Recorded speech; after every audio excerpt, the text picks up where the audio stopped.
En exagérant un brin, si je veux étouffer la contestation, il faudrait que je trouve une solution. La totale. Une attaque ciblée, par surprise et qui tétanise l'adversaire. Pierre-Olivier Zappa. Est-ce que c'est un lundi noir, PO? Écoute, c'est un lundi difficile sur les marchés boursiers, mais en même temps, j'ai tellement passé une belle fin de semaine, Richard. J'avais pas hâte à ce lundi sur les marchés boursiers. Écoute, je suis allé voir le film Minecraft avec mes enfants en Est-ce fin que de c'est semaine bon? au cinéma. Moi, j'ai trouvé ça drôle. Écoute, le public conquis, c'était mes enfants qui jouent à Minecraft comme Oui. jeu vidéo, qui est un jeu vidéo très créatif, hein. Oui, On oui. construit des structures avec des blocs. C'est surtout le jeu vidéo le plus vendu de l'histoire. Puis dimanche, mes enfants, tu sais, ils annonçaient de la pluie dimanche, Richard. Alors, mes enfants m'ont dit, Papa, est-ce qu'on peut aller au cinéma voir le film Minecraft qui sortait en salle en fin de semaine? Puis j'ai dit à mes enfants, oui, on verra. Et là, quand j'ai dit oui, on verra, mes enfants m'ont regardé, ils ont dit, donc t'as dit oui, donc on va y aller. Et là, mes enfants sont devenus euphoriques, étaient super contents. J'ai dit, attendez, j'ai dit, on verra. Je veux dire, mais pour eux, j'allais au Ben cinéma, oui. donc finalement, je suis allé, j'ai payé mon popcorn 15 $ et ça m'a fait. Puis on voit les images pour ceux qui nous Ben regardent à la télé oui. de ce film-là, qui était très attendu. Puis ce matin, à l'ouverture des marchés, à l'ouverture de la bourse à New York, Richard, quand j'ai vu ce qui s'est passé, ça m'a fait penser à mes enfants. Tu sais pourquoi? Non? On Parce que verra. ben, le on verra, Oui, écoute, oui. ce matin, ce qu'on a vu en bourse, un des conseillers proches de Donald Trump était en entrevue sur une émission matinale aux États-Unis. Et il s'est fait poser la question, Ben pensez-vous oui. que Donald Trump pourrait donner une pause, un 90 jours? Et là, il a répondu, oui, on verra ce que le président va décider de faire. Et tu sais, il a fait comme moi en fin de semaine, il a dit, oui, on verra, tu sais. Et ce oui-là a tout de suite été interprété comme une ouverture de la part de l'administration Trump à effectuer une pause sur les tarifs. Et là, les marchés sont devenus euphoriques, comme mes enfants à l'idée d'aller voir Minecraft au cinéma. Et là, écoute, la bourse de New York, en l'espace de 15 minutes, on a vu 2500 milliards de dollars en capitalisation boursière ajoutée à la bourse de New York. Les investisseurs sont C'est devenus fous. On est passé de moins 4% à presque 2% en hausse. C'est du jamais vu. On n'a jamais vu un tel mouvement en termes de capitalisation ben, boursière dans l'histoire des marchés financiers.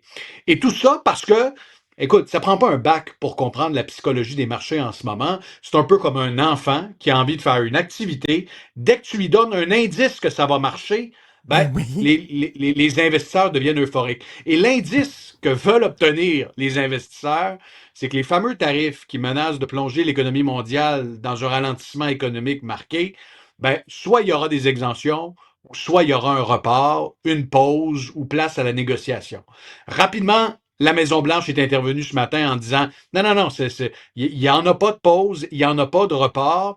Fallait pas interpréter le petit oui de Kevin Hassett sur les ondes d'une télé américaine comme une ouverture de l'administration à retarder la mise en œuvre des fameux tarifs réciproques qui vont jusqu'à hauteur de plusieurs dizaines de pourcentages pour certains pays.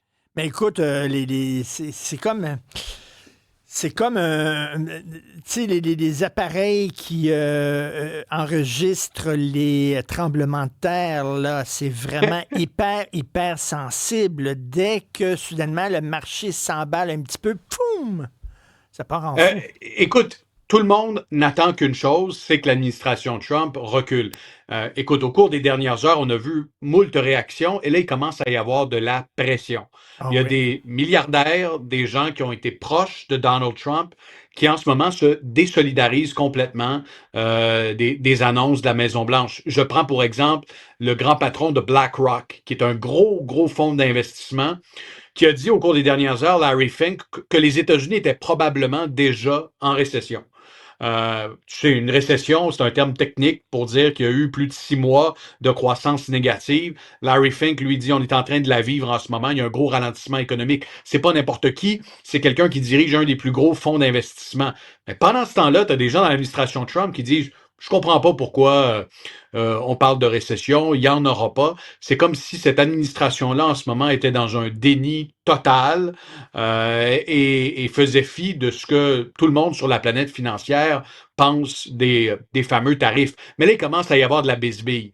Tu sais, on a vu au cours des dernières heures le conseiller Peter Navarro à la Maison-Blanche qui s'en est pris à Elon Musk directement, qui est un autre conseiller, un autre proche de Donald Trump, en disant, écoutez, ce gars-là, c'est même pas un manufacturier de voitures, c'est quelqu'un qui assemble des pièces qui viennent notamment de Chine. Alors, on sent qu'il commence à y avoir du rififi. La pression, elle est énorme. Elle est à la fois de l'externe sur la Maison-Blanche, mais aussi de l'interne. Puis ce qui me fait rire, Richard, c'est quand j'entends dire les Américains ne sont pas exposés au marché des actions. La classe moyenne regarde ça aller. Ça les touche pas de voir les marchés boursiers. Moi, j'ai deux choses à répondre à ça. La première, 44% des ménages aux États-Unis sont exposés de façon directe ou indirecte au marché boursier. C'est du jamais vu dans l'histoire. Jamais les Américains ont été autant exposés. Pourquoi? Parce que leurs régimes de retraite sont investis sur les marchés. Et puis c'est comme les gens qui nous écoutent à l'heure actuelle. Si vous pensez que la bourse, ça vous concerne pas, la Caisse de dépôt gère la retraite de 6 millions de Oui. Québécois et la Caisse de dépôt, elle est exposée au marché boursier. La deuxième chose, c'est que même si vous n'êtes pas du tout exposé au marché boursier, dites-vous une chose, la bourse, c'est un mécanisme d'anticipation. Et ce que les marchés nous crient à l'heure actuelle, c'est que si l'administration américaine continue à aller de l'avant, ça va aller mal, extrêmement mal. Pour te donner une idée, la semaine dernière, je te parlais du prix du fameux iPhone. Hein? Je te disais, on Oui. va passer de 1600 $ pour certains modèles à 2300 $. En fin de semaine, Forbes s'est prêté à un exercice intéressant. Ils se sont demandé si on fabriquait le iPhone de A à Z aux États-Unis, toutes les composantes, les micropuces, les cartes à l'intérieur, les caméras, les lentilles, combien ça coûterait? Écoute, il y a des estimations qui vont entre 50 000 et 100 000 $ pour un seul iPhone. Ben voyons Peut-être donc. exagéré, mais Ben voyons. et puis ça prendrait des années pour rapatrier toutes ces chaînes d'approvisionnement, tous ces petits manufacturiers, ces petits fabricants qui fabriquent toutes les pièces du iPhone. Puis là, c'est un seul exemple qui te montre à quel point tout ça apparaît complètement irréaliste. Et c'est l'une des raisons, la principale des raisons pourquoi les marchés attendent juste un petit oui, juste un petit signal, juste un petit brin de positivisme pour pouvoir finalement faire comme mes enfants puis avoir le goût d'aller au cinéma voir le film Minecraft. Mais est-ce qu'il va reculer? On verra. On t'écoute ce soir à On verra bien. 22 heures. On verra ça cette semaine. Merci, Richard. Salut, Véo.